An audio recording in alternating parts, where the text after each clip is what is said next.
or what, but unfortunately, let's see. You guys might get two text messages today. If you do, I am very, very sorry for that happening.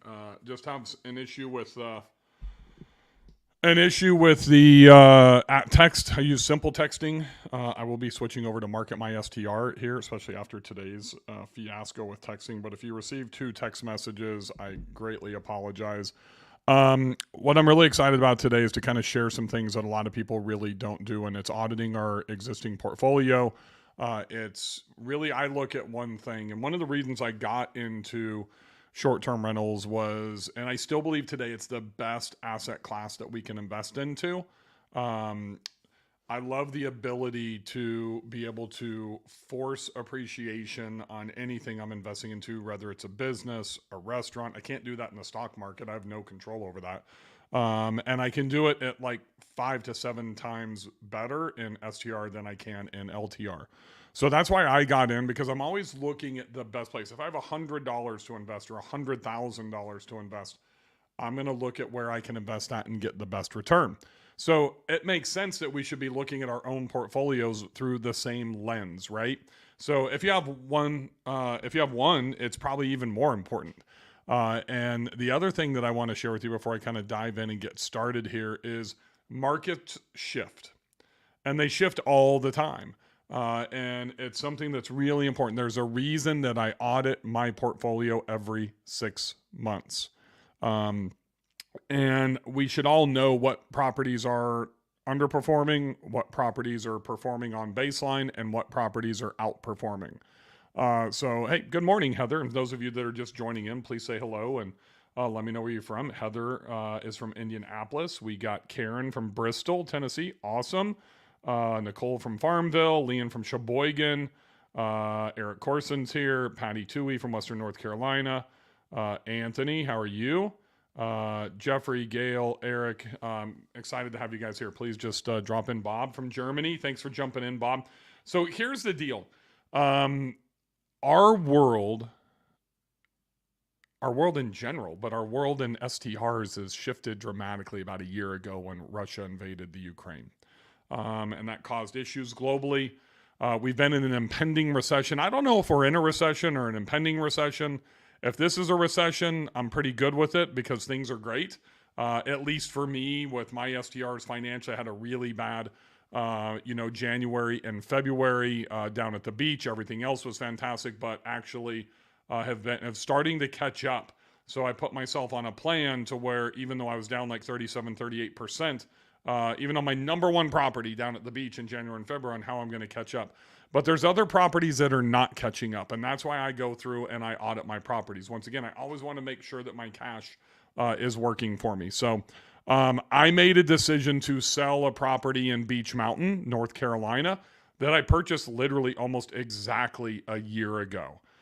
Because it's underperforming, because it's, a pain in the ass, because it's not generating enough cash based on the amount of cash that I can pull out of it to reinvest if I'm to sell today. So I have a property under contract in Kentucky, and this transaction happened at Beach after I went under in Kentucky. I did not sell Beach to buy Kentucky. I decided actually a couple of days, like literally 2 days after I put Kentucky under contract, that I'm going to sell Beach.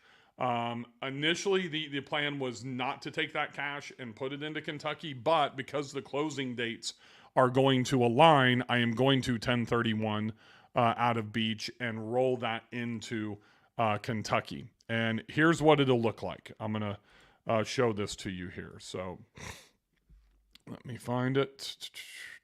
We'll do by window. There we go. So here is basically my portfolio audit. Why I'm selling in Beach and buying in Kentucky. It's really pretty simple. This is the Beach Mountain property that I bought last year. It's a little A-frame, 4 bedrooms, 2.5 baths. That's one of the triggers of probably why it's slightly underperforming. It has 2.5 baths and not 3, not 4. Look, it's super cute. We put some work into it.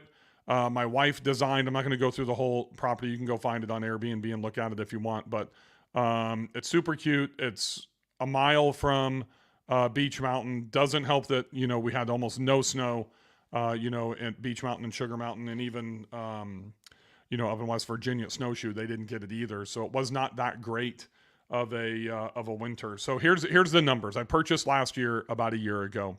I paid $525. I'm just going to round all these numbers. I'm not going to give you exact.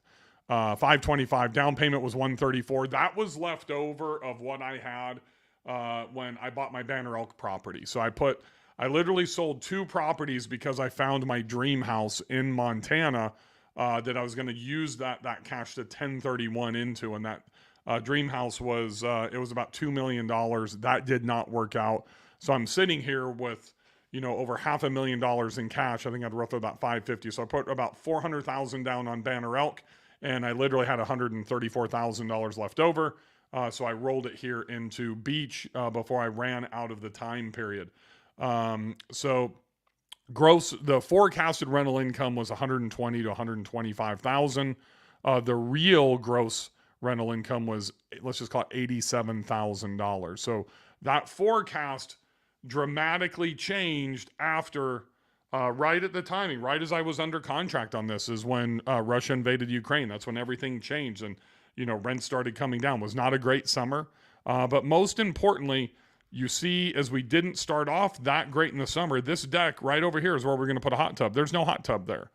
And the reason there's no hot tub there is there's about $6,500 that it was going to cost to reinforce the deck, and then about 12 grand for a hot tub, and just ridiculous. The only way I can get it in there is to come through the neighbor's driveway over here, because I've got like 52 steps up the mountain to be able to get up to the property, and they just can't get it there, and there's trees, they can't crane it, blah, blah, blah. So it's going to be a $20,000 hot tub. That's not going to move the needle enough for me to want to hold on to this investment. So remember, down payment $134, forecasted revenue $120, real gross revenue was $87, net income $31. Not too bad, but when you look at my post-close investment, my total cash invested, I'm not real good at math, but that's a 5.25 year return. That's 5 years for me to get my money back. If you follow me, homie, don't play that. I'm looking at less than 36 months to get my return. So then this is why I go through and I look at my financials. My mastermind members know we benchmark every single month. So that way we know where we're at. I mean, I can go and open up my QuickBooks, my P&L, and see exactly where we're at. My mastermind members can go and do it on their own in their QuickBooks too, where they can look and even compare the other members and their benchmarks. This is something that's really important. So I'm looking at a 3-year return. This is a 5-year return right now. So that just doesn't sit well with me. So I'm going to pull my cash out. To do that, I've got to do something, right? So this is the Kentucky property. So now that I'm going to roll that cash into this property, purchase price by the numbers, $749. Down payment, $135. Can I put less down? Yes, but I'm going to use the cash that I'm pulling out of that house to put down here, or at least the majority of it. And that's all going to be based on my 1031 basis. I can get this property at 10% down. I can get this property at 15% down. I'll probably end up spending around $135 because that's roughly what I estimate my basis is going to be for the down payment. Post-close investment, roughly about $90,000. You can watch last week if you want to know what's going into that. I'm not going to go into all the upgrades and details that I'm going to do. I will tell you what I've decided is this is going to be the first tee box right here. And it's going to be about 50 yards over to green number 1, and then about 70 yards over to green number 2, and then about 100 yards up to green number 3. I don't anticipate people playing, but then you could come back here to number 4 across the lake, or you could sit here and hit closest to the pin while you're drinking bourbon and smoking cigars. That's the plan as of right now. So 135 down, total post-close investment. And this is really important that we all manage this and really understand it. By the time I turn that into the massive game room, this into the bourbon tasting and smoking room, do a few things inside the house, some furniture, I'm in for 90 grand is what the estimate is. My wife and I were up there with my good friend and mastermind and war room member. Hey, there he is, Eric. Hey, Eric. Eric Carrico, he's on the Bourbon Trail. He lives about 45 minutes away. So our total cash invested is $225,000. That's a lot more money than I have tied up in the Beach Mountain. But here's the estimated revenue. And I think I honestly can outperform this because of the stuff that I'm going to do to the property, because of just a myriad of factors.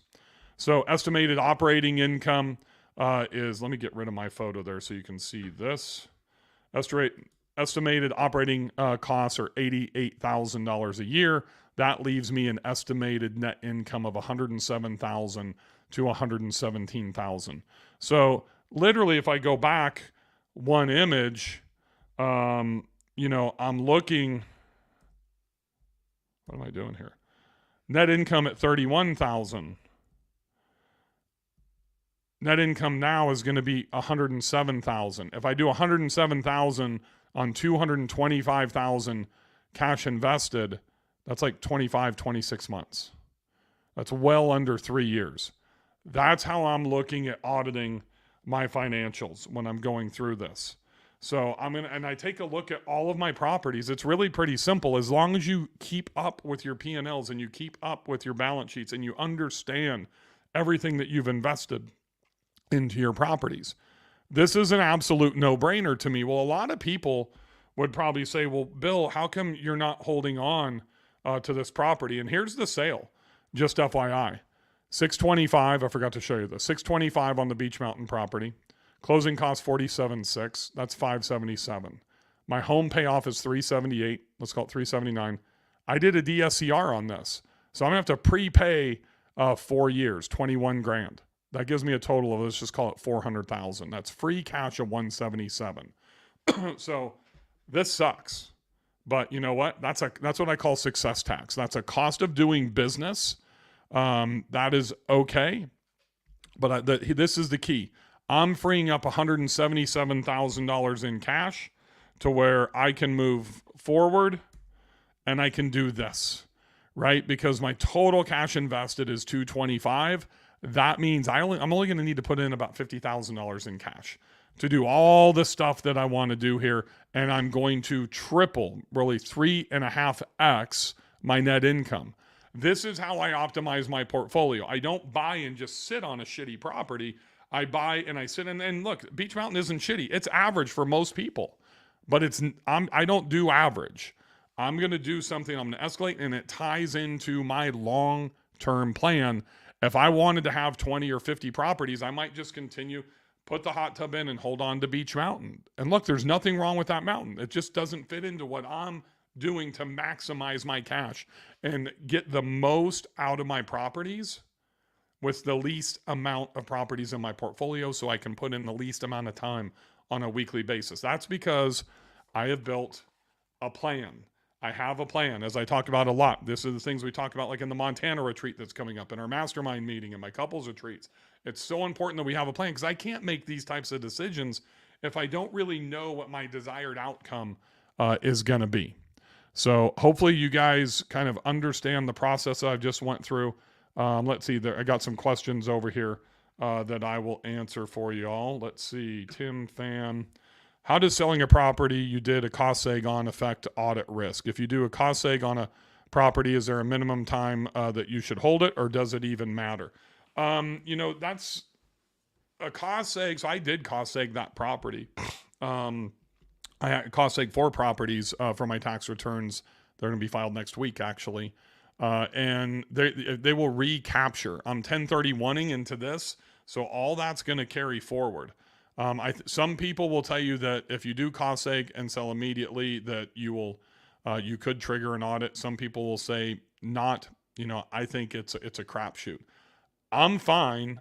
I'm doing everything by the book, so I'm really not worried about going through an audit. I would hate to go through it. I don't want to. I don't want to go through all the cost and the time that's involved in something like that, but I'm not worried about it because I'm completely above the board. Keith, hey Keith, how are you, buddy? Thank you for sharing this information. Appreciate this perspective of opportunity cost and not getting complacent. Too many owners like to pretend every property is a home run. I agree. Let's see. Being aware of equity is equal important to being aware of your cash on cash return. 100%, not talked about a lot. Almost everybody just talks about the cash on cash return. So really what I'm looking at here, most importantly, is cash flow, because I made it very, very clear that I'm looking for $800,000 is what my goal was off of my portfolio income. And I don't want one more property than I have to have inside of that. And I've exceeded those numbers. So what I'm doing is I'm in the process of potentially reducing the number of properties in my portfolio. So I'm also looking at other properties that I have that I could potentially sell, because now I'm adding $70,000 to $75,000 a year in income by doing this swap from Beach Mountain over to Kentucky. I probably won't do anything for probably through the summer, because I want to hold on to the properties through the summer. I'm probably going to do at least one more acquisition through the War Room with the super team and the War Room members on some pretty large deals, but I'm not going to do one on my own. So now it's the middle of April. We are almost into May. For the majority of us, peak season is during the summer. So I'm going to stay steadfast. I'm going to try to get Kentucky closed and open as quickly as I can. And that kind of goes through that, contract to close that I talk about. I'm going through that right now.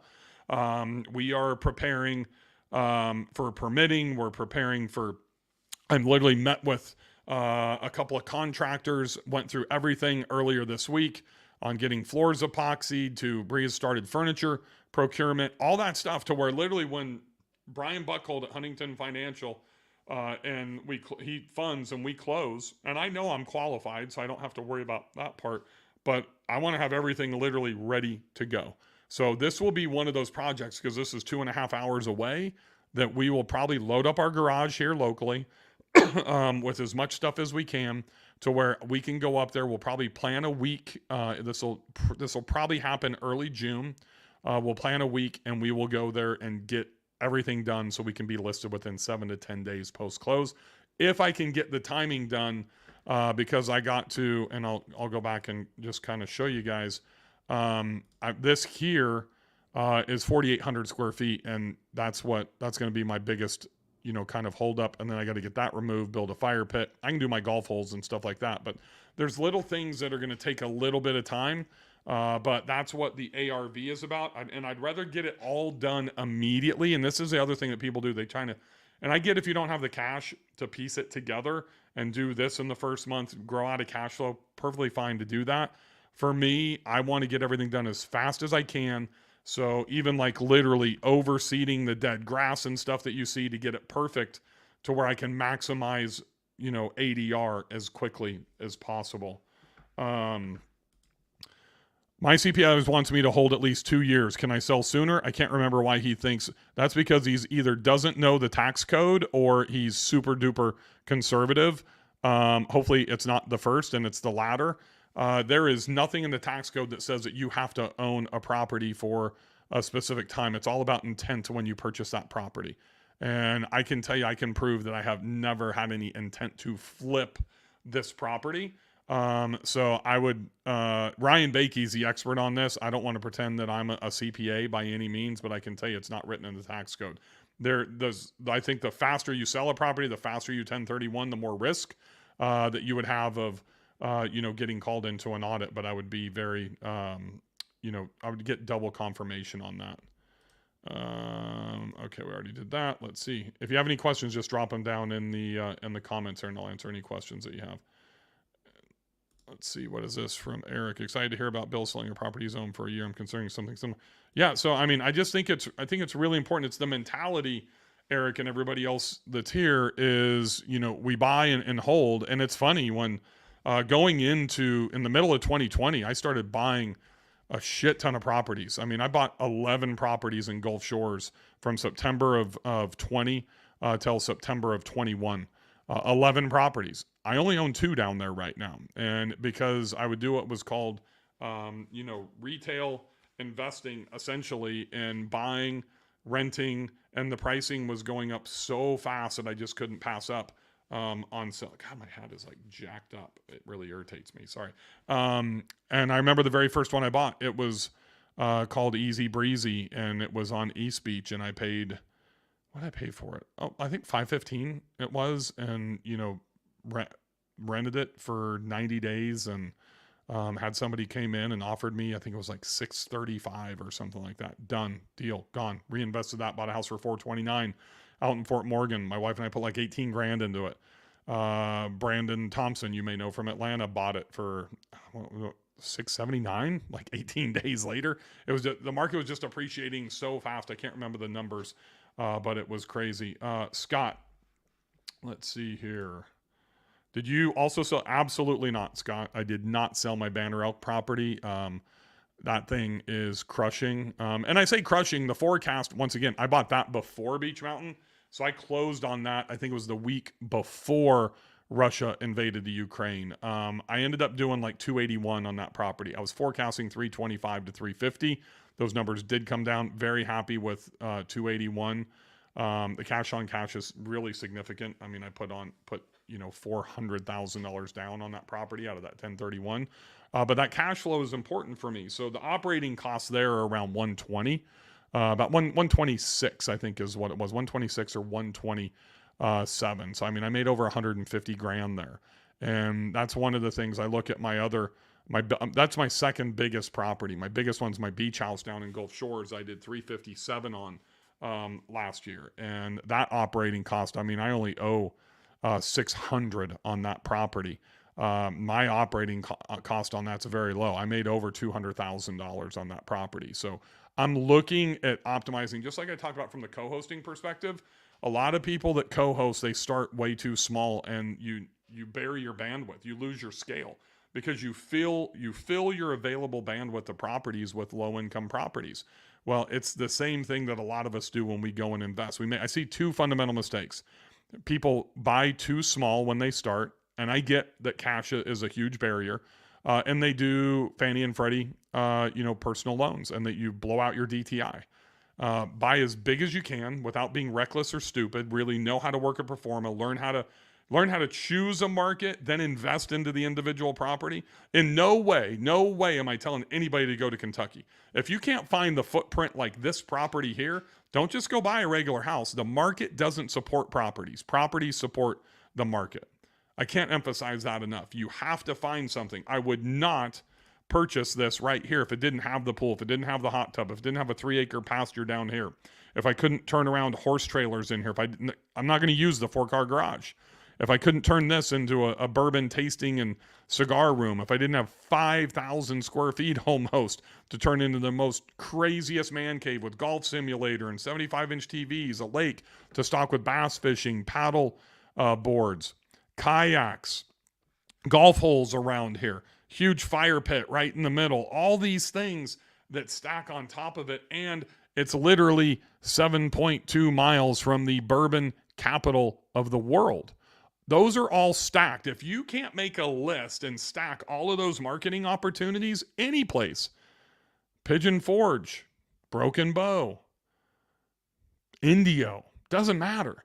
People have invested into like freaking Coachella and Indio for Coachella for 2 weeks out of the year. That's so fucking stupid. We got to really learn how to do this. That's why Kenny Bedwell and I fundamentally talk about this every week, just this stuff on STRonomics. You invest into the property, not into the market. Let's see. Do you recommend not buying turnkey STRs? Is that usually a red flag that something's wrong with the area? Donnie, I don't think it has anything to do with the area because there's so many variables. It could be the host stinks. It could be whatever. I don't buy turnkey STRs because you make money by fixing it up yourself. I mean, I believe with what, actually, I don't want to say that about this property. I mean, because I'm going to do stuff that's so specific to STR, and that's one thing we have to be careful of, like in that back space that's 4,800 square feet, to where I don't put permanent stuff in there to where if somebody wants to turn that back into a really nice garage. So the dude that owns it now has a couple of old cars in there. He's got a couple of old cars in the small one. He's got a workshop in there. It's super clean, but you got to make sure that if you're going to sell it, you don't always know in a market like this that you're going to sell a farm back to somebody as an STR. So I'm not going to totally STR everything permanently. I want to make sure that I'm increasing value as well.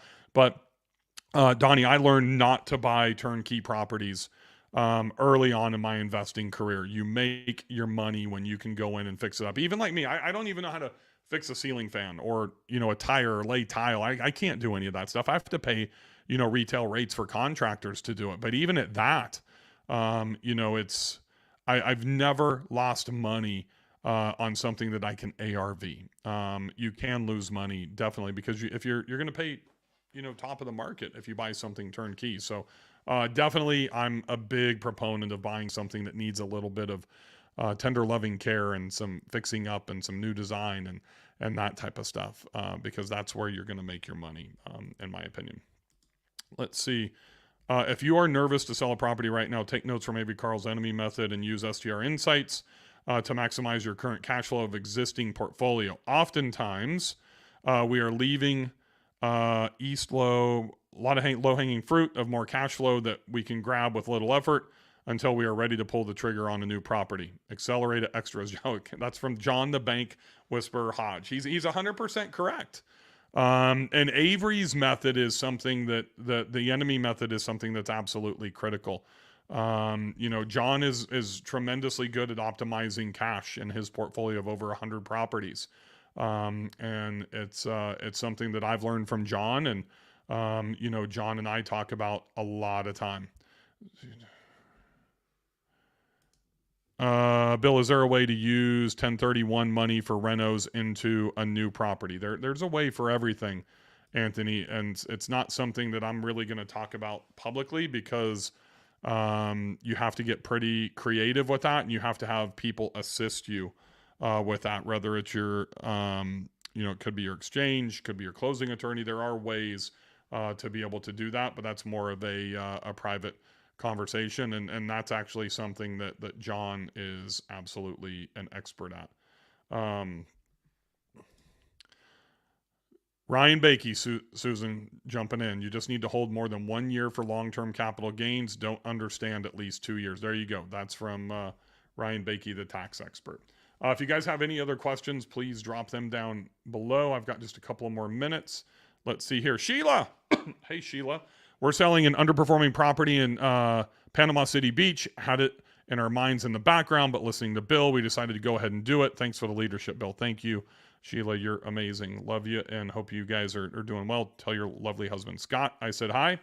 And I think that's it for the questions. Unless anybody else has a question, I want to just scroll through here, make sure I did not miss anything.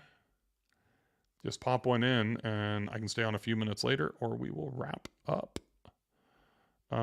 And by the way, I don't even know if my text went out, that simple texting app. If it did and you got to, I am so sorry, but I don't even think it's sent. So I will be switching this over to marketmystr.com. And I know we won't have any problems with that. So that's just FYI, May 1st, first week of May. It's coming up so quick. I can't wait. That's just about a week away. The first all-in-one marketing platform for short-term rental hosts. I'll be letting you know via email here in just a week. Let's see here. Actually, that's the one that I wanted. This motivates me to sell sooner, hoping to come out with about 400K.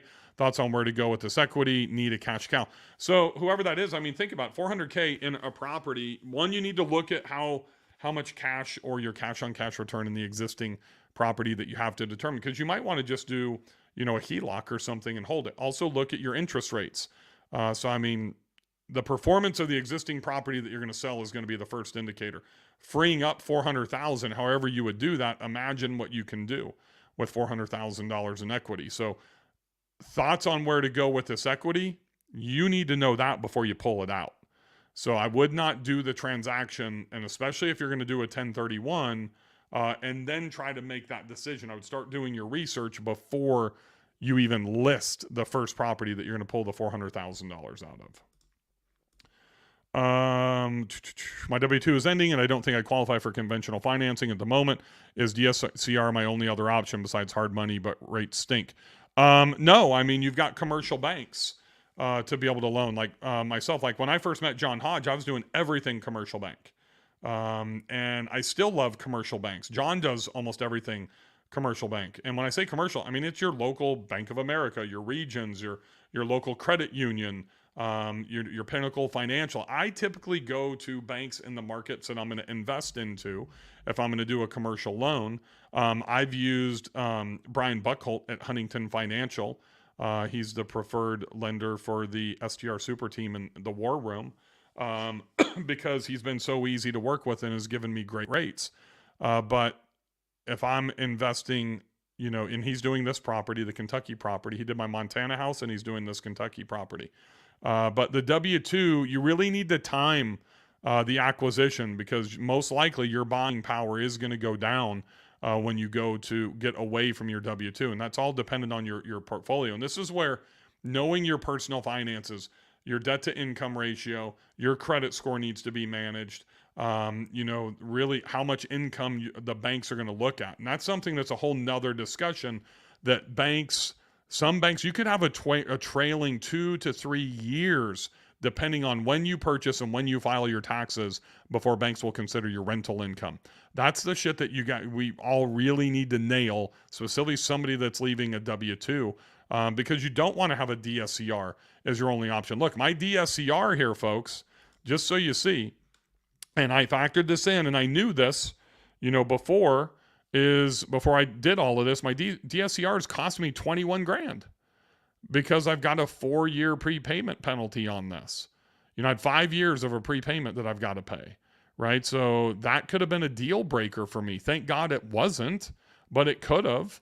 And those are all things that we have to factor in. I'll probably never do another DSCR because of the fact that I buy and I sell quite a bit, because I like to level up using my equity.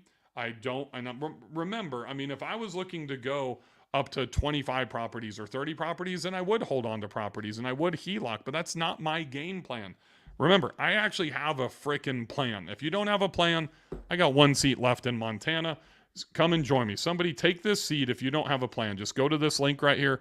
I've got 1 seat available next month at my retreat in Montana, and you will walk out of there with a plan. So that's something. If you were at the STR Wealth Conference and you shot on the first day, you saw me, my mentor that taught me how to do that was there. Didn't know he was coming, and put him right in the front row, and I got to introduce him to everybody. Fundamentally changed my life. I can't make this decision of selling Beach Mountain, investing into Kentucky, literally 3.5xing the net cash flow without having a plan, because most of us just start chasing money at that point. There's nothing more important. It's not finding the best market. It's not finding the best property. It's not hospitality, hosting, technology. Having our life plan of where we are going and being able to keep score with that is the most important thing. Is Brian doing a DSCR? No, Brian does not do DSCR. I am not doing DSCR, Robert. Is your estimated rev from new property from AirDNA, Rabu? I definitely do not use Rabu and MashVisor except for averages. I use STR Insights and AirDNA. When I am looking at evaluating a property, I will go through and run all 4 of them, but I weight STR Insights and AirDNA much heavier than I do Rabu and MashVisor. But I always want to look at everything. I know you have courses online, but do you do one-on-one small group coaching? I do one-on-ones, and I have other programs as well. Just feel free to reach out to me. You can PM me. Do you have current bookings on house you're selling? And if so, how will you handle that? I do have a few bookings. They've been disclosed in the state of North Carolina. You have to honor them for 6 months when you buy a property. So I will turn those over and they can figure out what they're going to do with them. If they don't, I'm not turning them into the real estate board. But that is a regulation or a law in the state of North Carolina. So cool. I think that's it for the questions. Thank you guys for joining me on Superhost Sunday. I really appreciate it. If you're watching this and you did not get the text message, Chris will be back for next week's Superhost Sunday. What that means is we will have a private channel. So this will probably be the last one that I'm going to broadcast on the YouTube channel and in the Facebook group. The only way you'll be able to find out how to get to that broadcast is going to be through the text message. So if you have not, make sure that you sign up. You can text Superhost Sunday, all one word, to 844-764-2132. That's 844-764-2132. Have a happy Sunday, everybody, and happy hosting.